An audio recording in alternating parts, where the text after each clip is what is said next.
Hi friends, welcome to chef Swami's kitchen. ಇವತ್ತು ನಾವು ಸೌದೆ ಒಲೆಯಲ್ಲಿ ಒಂದು ಚಿಕನ್ ಬಿರಿಯಾನಿ ಮಾಡೋಣ ಅಂಥೇಳಿ ನಮ್ಮ ರೂಫ್ ಟಾಪಿಗೆ ಬಂದಿದ್ದೀವಿ. ಮನೆಯ ರೂಫ್ ಟಾಪ್ನಲ್ಲಿ ಒಂದು ಬಿಸಿ ಬಿಸಿಯಾದ ಸೌದೆಯಲ್ಲಿ ಒಂದು ಬಿರಿಯಾನಿ ಮಾಡೋಣ ಅಂಥೇಳಿ ಬಂದಿದ್ದೀವಿ. ಇದಕ್ಕೆ ಬೇಕಾದ ಸಾಮಗ್ರಿಗಳನ್ನೆಲ್ಲ ನಾವು ಫಟ ಅಂತ ರೆಡಿ ಮಾಡಿಕೊಂಡು 2 kg ಚಿಕನ್ ತೊಗೊಂಡು ಸ್ಕಿನ್ ವಿತೌಟ್ ಸ್ಕಿನ್ ಏನಾದರೂ ಪರವಾಗಿಲ್ಲ, ಅದನ್ನು ನೀಟಾಗಿ ಒಂದು ಅರಿಶಿನ ಪುಡಿ ಎಲ್ಲ ಹಾಕಿ ನೀಟಾಗಿ ವಾಶ್ ಮಾಡಾದ್ಮೇಲೆ ಸ್ವಲ್ಪ ಉಪ್ಪು ಮತ್ತು 1 ಟೇಬಲ್ ಸ್ಪೂನ್ ಚಿಲ್ಲಿ ಪೌಡರ್ ಹಾಕಿ ಸ್ವಲ್ಪ 1 table spoon ginger garlic paste ಕೂಡ ಅದರಲ್ಲಿ ಮಿಕ್ಸ್ ಮಾಡಿಕೊಂಡು ಒಂದು 100 ml ಮೊಸರನ್ನ ಮಿಕ್ಸ್ ಮಾಡಿಕೊಂಡು ಅದನ್ನು ನೀಟಾಗಿ ಮ್ಯಾರಿನೇಟ್ ಮಾಡಬೇಕು. ಒಂದು 20 ಮಿನಿಟ್ಸ್ ಇದನ್ನು ನೀಟಾಗಿ ಮ್ಯಾರಿನೇಟ್ ಮಾಡಬೇಕು. ಮಾಡಿ ಒಂದು ಮೂಲೆಯಲ್ಲಿ ಇಟ್ಬಿಡಿ, ಇಲ್ಲ ಅಂತಂದರೆ ಫ್ರಿಡ್ಜ್ನ ಚಿಲ್ಲರಲ್ಲಿ ಇಟ್ಬಿಡಿ, ಫ್ರೀಝರ್ನಲ್ಲಿ ಇಟ್ಬಿಡಿ, ಚಿಲ್ಲರಲ್ಲಿಡಿ. ಹಾಗೆ ಒಲೆ ಹಸ್ಬಿಟ್ಟು ಅದರಲ್ಲಿ ಸೌದೆಗಳನ್ನೆಲ್ಲ ಹಾಕಿ ಒಂದು ಪಾತ್ರೆ, ಒಂದು 4 ರಿಂದ 5 kg ಬಿರಿಯಾನಿ ಇಡುವಷ್ಟು ಪಾತ್ರೆ ಇಟ್ಕೊಂಡು ಅದು ಪಾತ್ರೆ ಬಿಸಿ ಆದ ತಕ್ಷಣ ಒಂದು 200 ml ಶುದ್ಧವಾದ ಪ್ರಕೃತಿ ಆಯಿಲ್ ಮಿಲ್ರವರ cold pressed groundnut oil use ಮಾಡ್ತಾ ಇದ್ವಿ. ಬಿರಿಯಾನಿ ಸ್ಪೈಸಸ್ಗಳನ್ನ ಹಾಕೊಳ್ಳೋಣ. ಒಂದು 4 ಚಕ್ಕೆ, ಒಂದು 6 ರಿಂದ 7 ಏಲಕ್ಕಿ, ಹಾಗೆ ಸ್ವಲ್ಪ ಜಾಪತ್ರಿ 1-2 ಪೀಸು, ಮತ್ತು ಕಲ್ಪಾಸಿ, ಈ ಸ್ಟೋನ್ ಫ್ಲವರ್ ಅಂತ ಹೇಳೋ ಕಲ್ಪಾಸಿ 1-2 ಪೀಸ್ನ ಹಾಕ್ಕೊಂಡು ಅರ್ಧ kg ಈರುಳ್ಳಿನ ಹಾಕಿ ಅದನ್ನು ನೀಟಾಗಿ ಆಲ್ರೆಡಿ ಚಾಪ್ ಮಾಡಿಟ್ಟಂತ ಹಾಕ್ಕೊಂಡು ನೀಟಾಗಿ ಫ್ರೈ ಮಾಡೋಣ. ಒಂದು 2 ರಿಂದ 3 ಬಿರಿಯಾನಿ ಎಲೆ ಕೂಡ ಹಾಕೊಳ್ಳೋಣ. ಹಾಗೆ ನಮ್ಮ ಗಾರ್ಡನಲ್ಲಿ ಬೆಳೆದಿದ್ದಂಥ ಪುದೀನಗಳನ್ನ ನಾವು ಹಾಗೆ ಆರಿಸಿ ಒಂದು ಕಂತೆ ಬರುವ ಹಾಗೆ ಪುದೀನನ ತೊಗೊಂಡು ಅದನ್ನು ವಾಶ್ ಮಾಡಿ, ಪುದೀನ ಮತ್ತು ಕೊತ್ತಂಬರಿ ಎರಡೂ ಒಂದೊಂದು ಕಂತೆ ಬರುವ ಹಾಗೆ ಅದನ್ನು ವಾಶ್ ಮಾಡಿ ತಗೊಳ್ಳೋಣ. ಅದನ್ನು ಕೂಡ ನಮ್ಮ ಬಿರಿಯಾನಿ ಮಸಾಲೆಗಳಿಗೆ ಈ ಈರುಳ್ಳಿ ಬೇಯುವಾಗಲೇ ಈ ಕೊರಿಯಾಂಡ್ರು ಮತ್ತು ಪುದೀನೂ ಕೂಡ ನಾವು ಹಾಕಿ ಇನ್ನು ಫ್ರೈ ಮಾಡೋಕ್ಕೆ ಶುರು ಮಾಡೋಣ. ಅದನ್ನು ನೀಟಾಗಿ ಕಟ್ ಮಾಡಿ ಹಾಕಿದ್ರು ಚೆನ್ನಾಗೇ ಇರುತ್ತೆ, ಬಟ್ ನಾವು ಒಂಥರ ದೇಸಿ ಸ್ಟೈಲ್ನಲ್ಲಿ ಅದನ್ನು ಕೈಯಿಂದನೇ ಕಿತ್ತು ಹಾಕಿ ಆ ಈರುಳ್ಳಿ ಮತ್ತು ಕೊರಿಯಾಂಡ್ರು ಪುದೀನ ಎರಡನ್ನೂ ನಾವು ಫ್ರೈ ಮಾಡೋಕ್ಕೆ ಶುರು ಮಾಡೋಣ. ಹಾಗೆ 1 ಟೇಬಲ್ ಸ್ಪೂನ್ ಜಿಂಜರ್ ಮತ್ತು 1 ಟೇಬಲ್ ಸ್ಪೂನ್ ಗಾರ್ಲಿಕ್ ಪೇಸ್ಟ್ಗಳನ್ನ ಹಾಕೊಳ್ಳೋಣ. ಒಟ್ಟಿಗೆ 2 ಟೇಬಲ್ ಸ್ಪೂನ್ಗಳು ಜಿಂಜರ್ ಗಾರ್ಲಿಕ್ ಪೇಸ್ಟ್ನ ಹಾಕಿ ಫ್ರೈ ಮಾಡ್ಕೊಳ್ಳೋಣ. ಆನಿಯನ್ ಒಂದು ಡಾರ್ಕ್ ಬ್ರೌನಿಶ್ ಬಂದಾಗ ನಾವು ಕಟ್ ಮಾಡಿಟ್ಟಂಥ ಅರ್ಧ ಕಿಲೋ ಟೊಮ್ಯಾಟೊ ಹಣ್ಣನ್ನ ಹಾಕ್ಕೊಂಡು ಫ್ರೈ ಮಾಡ್ಕೊಳ್ಳೋಣ. 1 ಹಿಡಿ ಕಸೂರಿ ಮೇಥಿ ಹಾಕ್ಕೊಳ್ಳೋಣ. ನಿಮಗೆ ಕಸೂರಿ ಮೇಥಿ ಫ್ರೆಶ್ ಆಗಿರೋದು ಸಿಕ್ಕಿದ್ರೆ ಅದು ತುಂಬಾ ಒಳ್ಳೆಯದು, ಇಲ್ಲ ಅಂತಂದರೆ ಡ್ರೈ ಕಸೂರಿ ಮೇಥಿನೂ ಕೂಡ ಹಾಕೋಬೋದು. ಕಸೂರಿ ಮೇಥಿ ನಮ್ಮ ಮೆಂತ್ಯ ಸೊಪ್ಪು.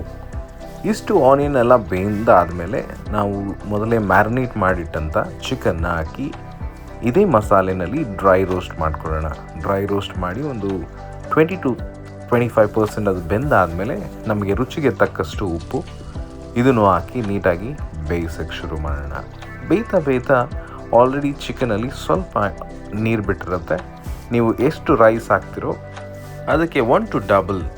ನೀವು 2 ಗ್ಲಾಸ್ ಅಕ್ಕಿ ಹಾಕಿದ್ರೆ ನೀವು 4 ಗ್ಲಾಸ್ ನೀರು ಹಾಕಬೇಕು. ಬಟ್ ಈ ಮೊದಲೇ ಚಿಕನ್ ಮತ್ತು ಕರ್ಡ್ ಅದೆಲ್ಲ ಹಾಕೋದ್ರಿಂದ ಒಂದು 1/4 ರಿಂದ ಅರ್ಧ ಗ್ಲಾಸ್ನ ನೀರು ನೀವು ಕಡಿಮೆ ಹಾಕ್ಬೋದು.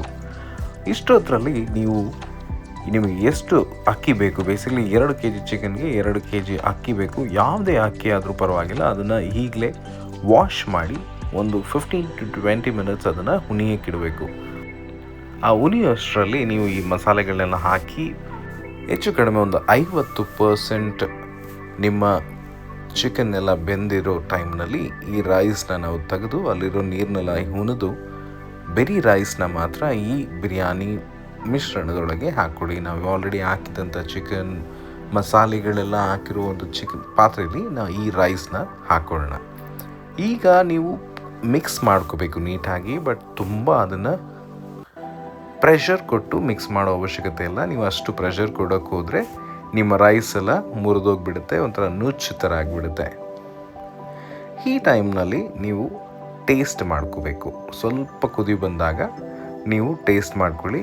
ಎಲ್ಲನೂ ಸ್ವಲ್ಪ ಜಾಸ್ತಿನೇ ಇರಬೇಕು. ಉಪ್ಪು ಸ್ವಲ್ಪ ಜಾಸ್ತಿ ಇರಬೇಕು, ಖಾರನೂ ಸ್ವಲ್ಪ ಜಾಸ್ತಿ ಇರಬೇಕು. ಸ್ವಲ್ಪ ಜಾಸ್ತಿ ಇದ್ದರೆ ಅದೇ ಕರೆಕ್ಟಾದ ಅಳತೆ. ನಿಮಗೇನಾದರೂ ಕಡಿಮೆ ಅನಿಸ್ತು ಅಂತಂತಂದರೆ ಈ ಟೈಮ್ನಲ್ಲಿ ನೀವು ಸ್ವಲ್ಪ ಹಾಕ್ಕೊಂಡು ಅದನ್ನು ಮಿಕ್ಸ್ ಮಾಡ್ಕೋಬೇಕು. ಈಗ ಸ್ವಲ್ಪ ಆದಮೇಲೆ ಒಂದು 5 to 10 ಮಿನಿಟ್ಸ್ ಆದಮೇಲೆ ನಾವು ಬಿರಿಯಾನಿನ ತೆಗೆದು ನೋಡ್ತಾ ಇದ್ದೀವಿ. ಅದರಲ್ಲಿ ಇನ್ನೂ ನೀರು ಒಳಗೆ ಹಾಗೆ ಇದೆ. ಈ ಟೈಮ್ನಲ್ಲಿ ನಾವು ಒಂದು ಚಿಕ್ಕದಾಗಿ ಒಂದು ಸ್ಟರ್ ಮಾಡಿ ಇದರ ಮೇಲೆ ದಮ್ಮಿಗಿಡ್ತೀವಿ. ಈ ಮೇಲೆ ಒಂದು ನೀಟಾಗಿ ಕ್ಲೋಸ್ ಮಾಡಿ ಅದರ ಮೇಲೆ ಬಿಸಿನೀರಿನ ಪಾತ್ರೆ ಇಟ್ಟರೆ ಸಾಕು. ನಾರ್ಮಲಿ ಈ ಸೌದೆ ಒಲೆಯಲ್ಲಿ ಬಿರಿಯಾನಿ ಮಾಡೋರು ಇದನ್ನು ಕ್ಲೋಸ್ ಮಾಡಿ ಮೇಲೆ ಪಾತ್ರೆ ಮೇಲೆ ಎಲ್ಲ ಚಾರ್ಕೋಲ್ನ ಈ ಬೆಂಕಿಯ ಖಂಡಗಳನ್ನ ಅದ್ರ ಮೇಲೆ ಇಟ್ಟು ದಮ್ಮಿಗೆ ಹಾಕ್ತಾರೆ. ಬಟ್ ನಾವು ಅಷ್ಟು ರಿಸ್ಕ್ ತಗೊಳ್ಳೋದು ಬೇಡ. ಸ್ವಲ್ಪ ಒಂದು ಬಿಸಿನೀರಿನ ಪಾತ್ರೆ ಇಟ್ಟರೆ ಸಾಕು. ಮ್ಯಾಕ್ಸ್ ಟು ಮ್ಯಾಕ್ಸ್ ಒಂದು 5 ನಿಮಿಷದಲ್ಲಿ ನಿಮ್ಮ ರೈಸ್ ಎಲ್ಲ ಹರಳಿಕೊಂಡು ಒಂದು ಬ್ಯೂಟಿಫುಲ್ ಆದಂಥ ಬಿರಿಯಾನಿ ರೆಡಿಯಾಗಿರುತ್ತೆ. ನೋಡಿ ನಮ್ಮ ಬಿರಿಯಾನಿ ಎಷ್ಟು ಬ್ಯೂಟಿಫುಲ್ ಆಗಿ ಬಂದಿದೆ. ಇದು ಓಪನ್ ಮಾಡಿದ ತಕ್ಷಣ ಸ್ವಲ್ಪ ಕೊರಿಯಾಂಡ್ರನ್ನ ಕಟ್ ಮಾಡಿ ಮೇಲೆ ಹಾಕ್ಬಿಡಿ. ಘಮ ಘಮ ಅಂತ ಬಿರಿಯಾನಿ ರೆಡಿ ಆಗುತ್ತೆ.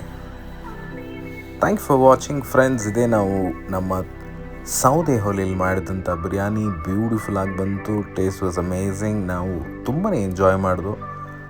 ನೀವು ಕೂಡ ಈ ವಿಡಿಯೋನ ನೋಡಿ ತುಂಬ ಎಂಜಾಯ್ ಮಾಡಿರ್ತೀರ ಅನಿಸುತ್ತೆ. ನೀವು ಟ್ರೈ ಮಾಡಿ ಬಿರಿಯಾನಿ ಹೇಗೆ ಬಂತು ಅಂತ ನಮಗೆ ತಿಳಿಸಿ. Thank you for watching. Bye. Take care. See you in our next video. Bye-bye.